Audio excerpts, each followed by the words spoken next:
संसद में परिसीमन बिल को लेकर सियासी माहौल लगातार गर्म होता जा रहा।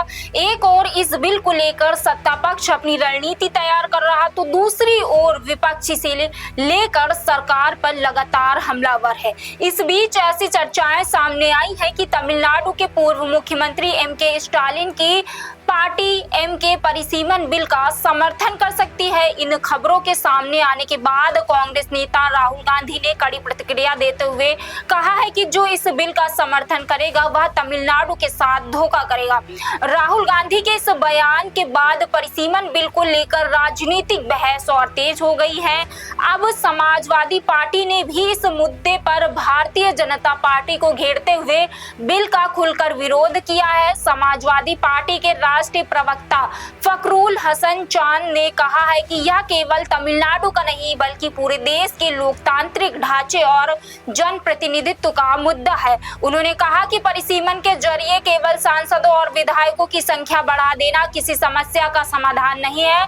आज लोकसभा में 543 सांसद हैं, लेकिन सभी सांसदों को अपनी बात रखने, अपने क्षेत्र की समस्याएं उठाने और जनता की आवाज सदन तक पहुंचाने का अवसर नहीं मिल पाता। उनका कहना है कि अगर सांसदों और विधायकों की संख्या और बढ़ा दी जाएगी तो यह सुनिश्चित नहीं होगा कि सभी जनप्रतिनिधियों को पर्याप्त समय और अवसर मिलेगा। इसलिए जरूरत सदन में संख्या बढ़ाने की नहीं बल्कि संसदीय व्यवस्था को अधिक प्रभावी और जवाबदेही बनाने, ताकि हर सांसद और विधायक अपने क्षेत्रों के मुद्दों को मजबूती से उठा सके। बता दें कि फखरुल हसन चांद ने बीजेपी पर राजनीतिक लाभ लेने का आरोप लगाते हुए कहा है कि समाजवादी पार्टी को आशंका है कि परिसीमन की प्रक्रिया का इस्तेमाल चुनावी फायदे के लिए किया जा सकता है। उन्होंने कहा कि भारतीय जनता पार्टी इन इलाकों में सीटों की संख्या बढ़ाना चाहती है जहां उसका राजनीतिक आधार मजबूत है, जबकि दक्षिण भारत के राज्यों को लेकर अलग रणनीति अपनाई जा रही है। सभा का कहना है कि परिसीमन जैसा महत्वपूर्ण विषय केवल राजनीतिक दृष्टि से नहीं बल्कि संवैधानिक, सामाजिक और संघीय ढांचे को ध्यान में रखते हुए तय किया जाना चाहिए। उन्होंने कहा कि इस प्रस्ताव से जुड़े कई ऐसे सवाल हैं जिन पर सभी राजनीतिक दलों के बीच व्यापक चर्चा और सहमति जरूरी है।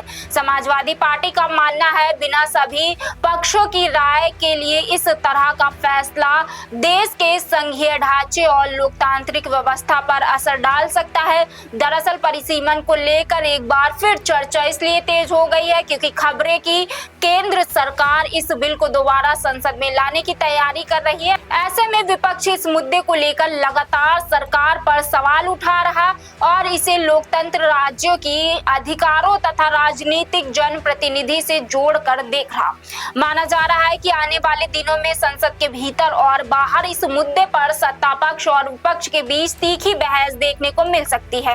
अब सभी की नजर इस बात पर टिकी है कि सरकार इस बिल को कब और किस स्वरूप में सदन के सामने पेश करती है और इस पर राजनीतिक दलों का अंतिम रुख क्या रहता है। फिलहाल इस खबर में इतना ही। आप देख रहे हैं इंडिया 24x7 लाइव टीवी और मैं हूं आपके साथ प्रियंका सोनकर।